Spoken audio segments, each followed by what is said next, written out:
வணக்கம் நண்பர்களே. இப்போ நம்ம என்ன பார்க்க போகிறோம்னா 6ஆம் வகுப்புக்கான 3ஆம் பருவத்திற்கான புக் பேக் கொஷின் பார்க்க போகிறோம். இது வரைக்கும் 2 பருவம் பார்த்துட்டோம் 6ஆம் வகுப்பில்.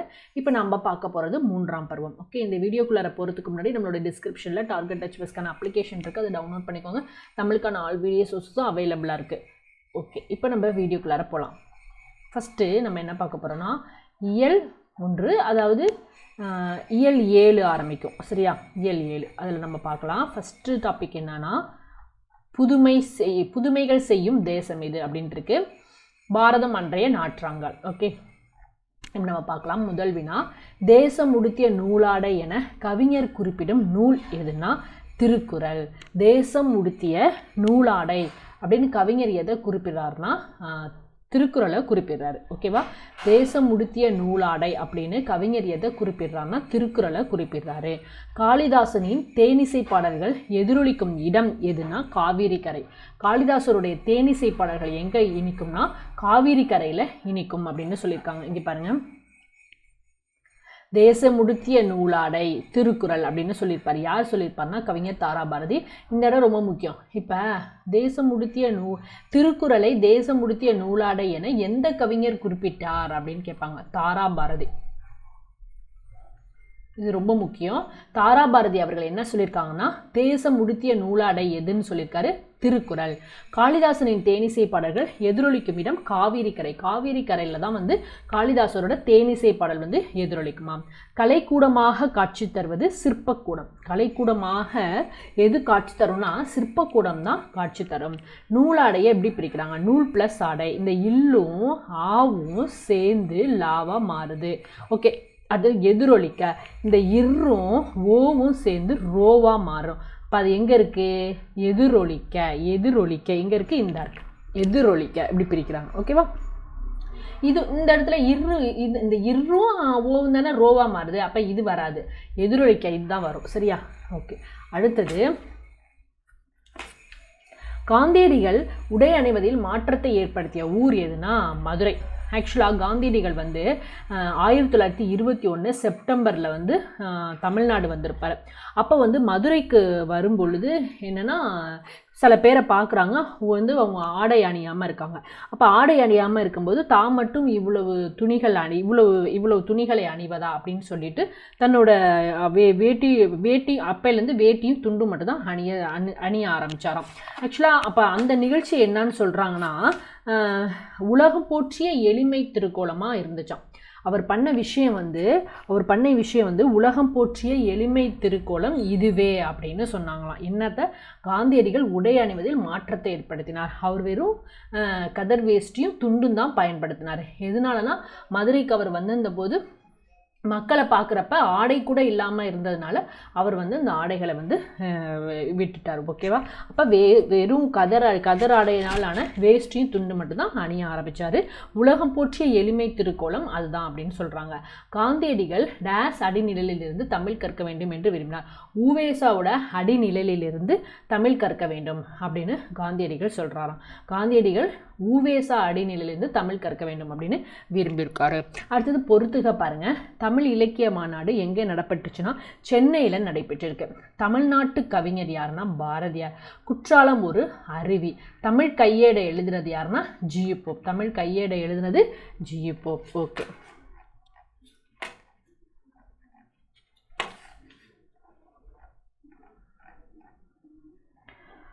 ஓகே பாருங்க, இந்த கொஸ்டின் பாருங்க. சுதேசி நாவாய் சங்கத்தை நிறுவியவர் யாருன்னா வ.உ.சி. அவர்கள். சுதேசி நாவாய் சங்கத்தை நிறுவியவர் வ.உ.சி. அவர்கள். நோட் பண்ணி வச்சுக்கோங்க, ஒரு இம்பார்ட்டன்ட் கொஸ்டின். சுதேசி நாவாய் சங்கத்தை நிறுவியவர் வ.உ.சி. அவர்கள். சுதேசி நாவாய் சங்கம் எப்போ அனுசரிக்கப்படுகிறதுனா 1906ஆம் ஆண்டு அக்டோபர் 16ஆம் நாள் பதிவு செஞ்சாராம். வ.உ.சி. சென்னைக்கு செல்லும்போது யாரை வழக்கமாக சந்திப்பதை கொண்டிருந்தார்னா பாரதியார் அவர்களை. சென்னைக்கு வரும்போதெல்லாம் அவர் என்ன பண்ணுவார்னா பாரதியார் அவர்களை சந்திச்சுட்டு போவாராம். வ.உ.சி. அவர்கள் யாருடைய பாடல்களை கேட்க விரும்பினார்னா பாரதியார் பாடல்களை கேட்க விரும்பினார். ஓகே, அடுத்து வ.உ.சி. அவர்களின் பன்முகத்தன்மை என்னன்னா அவர் ஒரு வழக்கறிஞராக இருந்திருக்காரு, எழுத்தாளராக இருந்திருக்காரு, பேச்சாளராக இருந்திருக்காரு, தொழிற்சங்க தலைவராக இருந்திருக்காரு. இதெல்லாம் அவருடைய பன்முகத்தன்மை. வ.உ.சி. அவர்கள் எந்த மொழிகளில் மொழிபெயர்த்திருந்தாலும் தமிழ் மொழியிலையும் ஆங்கில மொழிகளிலையும் வந்து புலமை பெற்றிருந்தாராம். இதாக இருக்கு பாருங்க, தமிழிலும் ஆங்கிலத்திலும் புலமை பெற்றிருந்தார். ஓகேவா? ஓகே, அடுத்தது இந்த இந்த இந்த இடம் ரொம்ப முக்கியம். இடமறிந்து பயன்படுத்துவோம். இந்த டாபிக் ரொம்ப ரொம்ப முக்கியம். ஓகேவா? நோட் பண்ணி வச்சுக்கோங்க, ரொம்ப இம்பார்ட்டன்ட்டாக நோட் பண்ணி வச்சுக்கோங்க. ஓகே, இப்போ ஒன்று என்பதை குறிக்க ஓர், ஒரு ஆகிய 2 சொற்கள் பயன்படுத்த அப்படின்னா இந்த இடம் கவனியா. உயிரெழுத்தில் தொடங்கும் முன் சொல்லுக்கு முன் ஓர் வரணும். உயிர்மை எழுத்து தொடங்கும் முன் சொல்லுக்கு முன் ஒரு வரணும். இந்த இடம் ரொம்ப முக்கியம். அப்போ இதில் ஏதாவது ஒன்றை ஞாபகம் வச்சுப்போம். உயிரெழுத்தை ஞாபகம் வச்சிட்டோம்னா ஆட்டோமேட்டிக்காக உயிர்மை எழுத்து நம்மளுக்கு வந்துடும். உயிரெழுத்து தொடங்கும் முன் எப்படி இருக்கணுமா? ஓர் வரணுமா. இங்கே பாருங்க, ஏலாம் உயிர் எழுத்து, அப்போ எப்படி வந்திருக்கு? ஓர் வந்திருக்கு. உயிர்மை எழுத்து இருக்கா? அப்போ ஒரு வந்திருக்கும். சரிவா? இது போலவே உயிரெழுத்தில் தொடங்கும் சொல்லுக்கு முன் அகுது என்னும் சொல்லை பயன்படுத்த வேண்டும். உயிரெழுத்து தொடங்கும் முன் எதை பயன்படுத்த வேண்டும்? அகுது. இங்கே பாருங்க, இங்கேன்னு இருக்கா, அப்போ இங்கே அகுதுன்னு போட்டிருக்காங்க. உயிர்மை எழுத்து அதுன்னு போட்டிருக்காங்க. அப்போ கவனிங்க, உயிரெழுத்துக்கு முன் என்ன வரணும்? ஓர் வரணும். அது மாதிரி அகுது வரணும். இதை மட்டும் ஞாபகம் வச்சுக்கிட்டா போதும். ஓகே, இங்கே பாருங்கள், ஒரு அழகிய சிற்றூரில் ஒரு குளம் இருந்தது. அப்போ இங்கே உயிரெழுத்து வந்திருக்கு. அப்போ இங்கே என்ன வரணும்? ஓர் வரணும். இங்கே உயிர்மை எழுத்து வந்திருக்கு. அப்போ இங்கே என்ன வரணும்? ஒரு வரணும். இங்கே உயிர்மை எழுத்து வந்திருக்கு. அப்போ இங்கே என்ன வரணும்? ஓர் வரணும். இங்கே உயிர்மை எழுத்து இருக்கு. அப்போ இங்கே ஒரு. இப்படிதான் எழுதணும். இங்கே உயிர்மை எழுத்து இருக்கு. அப்போ அகுது. சரியா? இங்கே வந்து உயிர்மெய் எழுத்து இருக்குது. அப்போ இது அது. இங்கே உயிர்மெய் எழுத்து இருக்குது. ஸோ அகுது. புரியுதா? இந்த டாபிக் ரொம்ப முக்கியம். இது கண்டிப்பாக இதுலேருந்து ஒரு கொஷின்ஸ் வந்துடும். சரியா?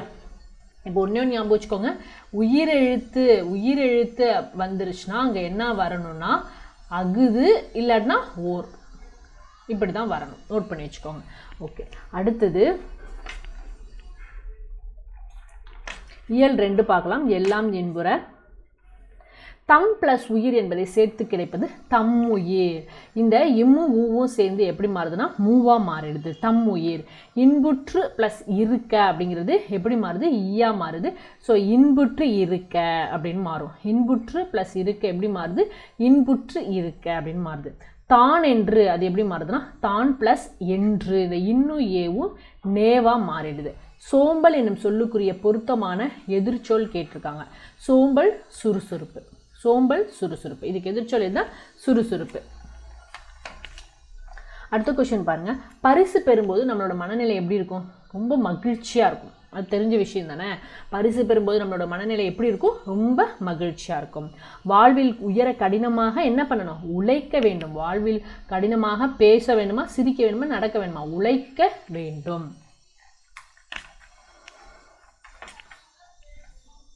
அடுத்த கொஸ்டின் பாருங்க. மணிமேகலா தெய்வம் மணிமேகலையை அழித்து சென்ற தீவு மணிப்பல்லவ தீவு. இதிலே இருக்குது. ஸோ இது ஈஸி தான். மணிப்பல்லவ தீவு.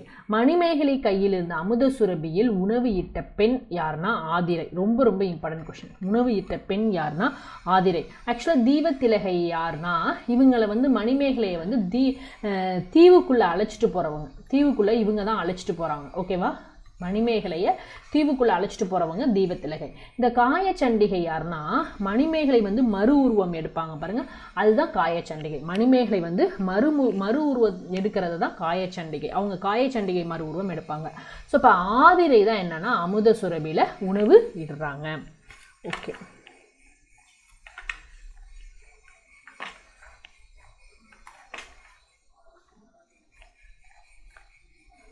இடுகுறி பெயரை வட்டமிடுகன்னு கேட்டிருக்காங்க. ஓகே, இடுகுறி பெயர்னா ஃபர்ஸ்ட் என்னன்னு தெரிஞ்சுக்கணும். இடுகுறி பெயர்னா நம் முன்னோர்கள் சில பொருள்களுக்கு காரணம் கருதாமல் பெயரிட்டு வழங்கின, அதுதான் இடுகுறி பெயர். எடுத்துக்காட்டாக மண், மரம், காற்று இதெல்லாம் வந்து காரணம் கருதாமல் அதுக்கு பெயரிட்டிருக்காங்க, இடுகுறி பெயர். ஸோ இப்போ இடுகுறி பொது பெயர், இடுகுறி சிறப்பு பெயர்னு 2 இருக்குது. மரம், காடெல்லாம் இடுகுறி பெயர். இந்த மரத்திலே தென்னை மரம், மாமரம், புளிய மரம்லாம் வந்து அது இடுகுறி சிறப்பெயர்.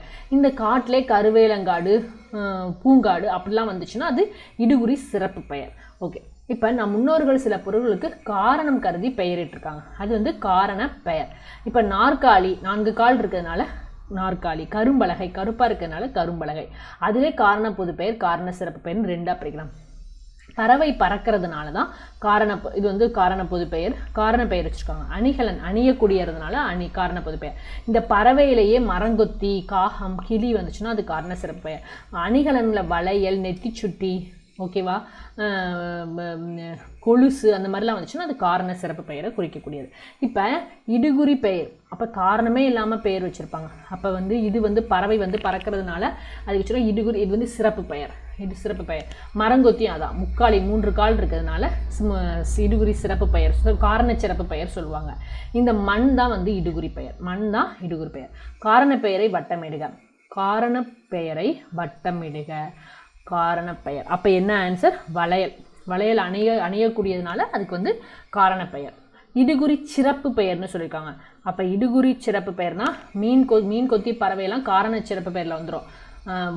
வாழை தான் வந்து இடுகுறி சிறப்பு பெயர், வாழை வந்து இடுகுறி சிறப்பு பெயர். ஓகே, அடுத்தது பார்க்கலாம். திருக்குறள் என்ன சொல்லியிருக்காங்க? ஏழைகளுக்கு உதவி செய்வதே ஈகை. ஈகைனா என்ன? கொடுக்கும் பண்பு, வழங்குதல், உதவி செய்தல். ஈகைனா கொடுக்கும் பண்பு. இங்க பாருங்க, வறியவர்க்கு ஒன்று ஈவதே ஈகை, மற்றெல்லாம் குறி எதிர்ப்பை நீரது உடைத்து. இல்லாதவர்களுக்கு தருவது தான் ஈகை. மற்றவையெல்லாம் ஒருத்தவங்க நம்ம ஒன்று செஞ்சோம்னா அவங்க நமக்கு திரும்ப செய்வாங்க அப்படின்னு சொல்லிட்டு செய்கிறது, ஓகேவா? இல்லாதவர்களுக்கு தருவதே ஈகை, மற்றவையெல்லாம் பயனை எதிர்பார்த்து செய்பவை, ஓகேவா? அப்போ இல்லாதவருக்கு கொடுக்கறது தான் ஈகை, மற்றவையெல்லாம் ஒருத்தவங்க நம்ம செஞ்சால் நமக்கு திரும்ப செய்வாங்க அப்படின்னு சொல்லி பயனை எதிர்பார்த்து செய்கிறோம். அதுதான் வந்து சொல்லியிருக்காங்க. ஏழைகளுக்கு உதவி செய்வதே ஈகை. பிற உயிர்களின் டேஸ் கண்டு வருதுவதே அறிவின் பயனாகும். துன்பத்தை கண்டு, பிற உயிர்களோட துன்பத்தை கண்டு வருந்துவதே அறிவின் பயன். உள்ளத்தில் டேஸ் இல்லாமல் இருப்பது சிறந்த அறமாகும். குற்றம் இல்லாமல் இருக்கணும், உள்ளத்தில் எந்த ஒரு குற்றமும் இருக்கக்கூடாது, அந்த மாதிரி இருக்கணும்னு சொல்கிறாங்க. இங்கே இடம் மாறி உள்ள சீர்களை எழுத சொல்லியிருக்காங்க. ஆக்சுவலாக புக்லேருந்து தான் கேட்பாங்க இந்த மாதிரிலாம், இதில் எந்த குறளும் கேட்க மாட்டாங்க. வரியாருக்கு ஒன்று ஈகை ஈவதை எல்லாம் குறி எதிர்ப்பை உடைத்து நீரதுன்னு சொல்லியிருக்காங்க. இது எப்படி எழுதியிருக்காங்கன்னா, வரியாருக்கு ஒன்று ஈவதே 1 2 ஈவதே ஈகை மற்று எல்லாம் குறி எதிர்ப்பை நீரது உடைத்து, இப்படி எழுதணும், ஓகேவா? எனைத்தானும் எஞ்ஞான்றும் யாருக்கும் 1 2 எனைத்தானும் எஞ்ஞான்று யாருக்கும் மனத்தானாம் மானா செய்யாமை தலை 5 6 7. ஓகே, சரி, ஓகே, அவ்வளோதான். அடுத்தது இயல் 3 பார்க்கலாம்.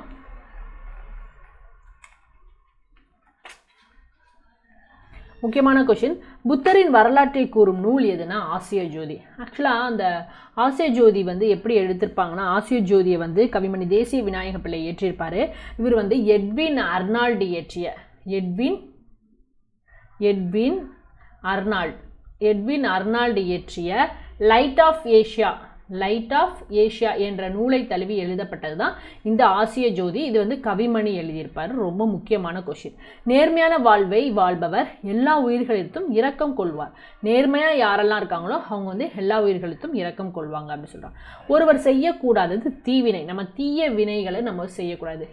தீய செயல்களை நம்ம எப்போயுமே வந்து செய்யக்கூடாது. எளிதாகும், எளிது ப்ளஸ் ஆகும், எளிதாகும், இப்படி தான் பிரிக்கணும்.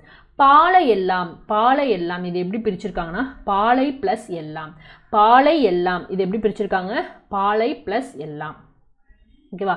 ஈறுபோதல் விதிப்படி, ஓகே, இதுதான். இனிமை ப்ளஸ் உயிர் இன்னுயிர். இங்கே வந்து இந்த மை வந்து என்ன பண்ணுதுன்னா, ஈறுபோதல் விதிப்படி மை கெட்டு இன்னுயிராக மாறிடுச்சு. ஈறுபோதல் விதிப்படி இந்த மை கெட்டு இன்னுயிராக மாறிவிட்டது. மலை ப்ளஸ் எல்லாம் மலை எல்லாம், ஓகேவா? மலை ப்ளஸ் எல்லாம் மலை எல்லாம். சரி, அடுத்து மனிதநேயம். எல்லா உயிர்களிடத்திலும் அன்பு செலுத்துதல் மனிதநேயம். அதாவது எல்லா உயிர்களுக்கும் அன்பு செலுத்தல் என்பது மனிதநேயம், ஹியூமனிட்டி அப்படின்னு சொல்லுவாங்க. எல்லா உயிர்களுக்கும் அன்பு செலுத்தல் என்பது மனிதநேயம் என்று பெயர். தம் பொருளை கவர்ந்தவரிடம் டேஸ் காட்டியவர் வள்ளலார். அன்பு காட்டியவர் தான் வள்ளலார். ஆக்சுவலாக வள்ளலார் வந்து எல்லா உயிர்களுக்கும் ரொம்ப அன்பு காட்டணும்னு சொல்லியிருப்பாரு. அதுக்கு தான் ஜீவகாரணிய ஒழுக்கம் அப்படின்னு சொல்லியிருந்திருப்பாரு. அதான் அன்பு காட்டியவர் வள்ளலார். அன்னை தெரசாவிற்கு அமைதிக்கான நோபல் நோபல் பரிசு கொடுத்துருக்காங்க. கைலாஷ் சத்யமூர்த்திக்கும் அமைதிக்கான நோபல் பரிசு கொடுத்துருப்பாங்க.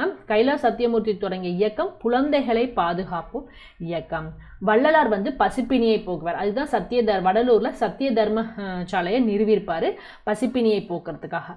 கைலாஷ் சத்யமூர்த்தி குழந்தைகள் உரிமைக்கு பாடுபட்டவர். அன்னை தெரசா நோயாளியிடம் அன்பு காட்டியவர். ஓகேவா? ஓகே, அடுத்த கொஸ்டின். அணி இலக்கணத்தில் எதுவும் இருக்கான்னு பார்க்கலாம்.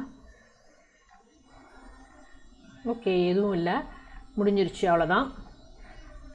இதோட வந்து 6ஆம் வகுப்புக்கான 3ஆம் பருவத்திற்கான புக் பேக் கொஷின் வந்து எல்லாமே பார்த்துட்டோம். இதில் எதுவும் டவுட் இருந்துச்சுன்னா கீழே கமெண்ட் பண்ணுங்கள். இந்த வீடியோ உங்களுக்கு பிடிச்சிருந்துச்சுன்னா லைக் பண்ணுங்கள், ஷேர் பண்ணுங்கள். தேங்க்யூ.